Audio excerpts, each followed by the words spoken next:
BSK cult garage బండి సరోజ్ కుమార్ నటించిన పరాక్రమం మూవీ లిమిటెడ్ థియేటర్స్ లో రన్ అయ్యి సూపర్ హిట్ కొట్టిందని చెప్పొచ్చు. అది ఇప్పుడు ఓటీటీలో రాబోతుంది. సో ఏ సంస్థ తీసుకుంది అని మాట్లాడుకుందాం. సో ఆహాలో అయితే స్ట్రీమ్ అవుతుందని చెప్పుకోవచ్చు. అది ఎప్పటి నుంచి అంటే సో ఈ రోజు అర్ధరాత్రి అనగా బీఎస్కే కల్ట్ గ్యారేజ్ నుంచి మాంగళ్యం 2 నిర్బంధం అయితే చూసాము.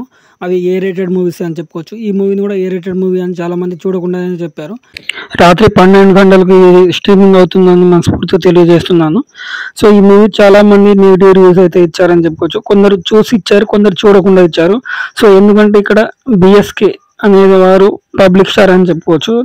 సో ఇది ఏ రేటెడ్ మూవీ అయితే కాదు, public and audience and family audience కూడా చూసే మూవీ అని చెప్పుకోవచ్చు. ఇది ఈ మూవీ అయితే ఆహాలో స్ట్రీమింగ్ అవుతుంది.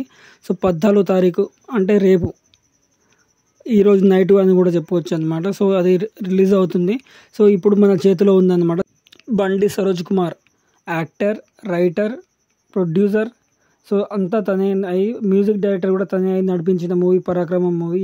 ఇప్పుడు ఈ అరుదైన మూవీ ఆహాలో స్ట్రీమింగ్ అవబోతుంది. సో అందరూ చూసి మూవీ ఎలా ఉంది అనే దానిపై మీరు కామెంట్, రియాక్షన్ అయితే ఏదైతే అది కామెంట్ అయినా, ట్విట్టర్లో ట్వీట్ అయినా, సో స్టోరీ అయినా ఏది పడితే అది పెట్టండి అనమాట. సో మొత్తం బీఎస్కే గారికి రీచ్ అయ్యేలా పెట్టండి. సో ఈ మూవీ మీ రివ్యూ ఏదైతే జెన్యూన్ ఆడియన్స్ ఏదైతే రివ్యూ ఇస్తారో దీన్ని బట్టి తన కార్యాచరణ అయితే ఉండబోతుంది అనమాట. చాలా లిమిటెడ్ థియేటర్స్ ఇచ్చారు.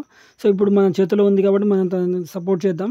సో మీకు ఉన్నది ఉన్నట్టుగా ఎలా ఉంది, సో వన్ మ్యాన్ షోనా లేకపోతే మొత్తం క్యారెక్టర్ తనే చేశారు, ఎవరికి ఇవ్వలేదా, లేదా అంతా పర్ఫెక్ట్ చేస్తారనేది చెప్పండి అనమాట. జై హింద్. సైనింగ్ ఆఫ్ నాగరాజులతో అఫీషియల్.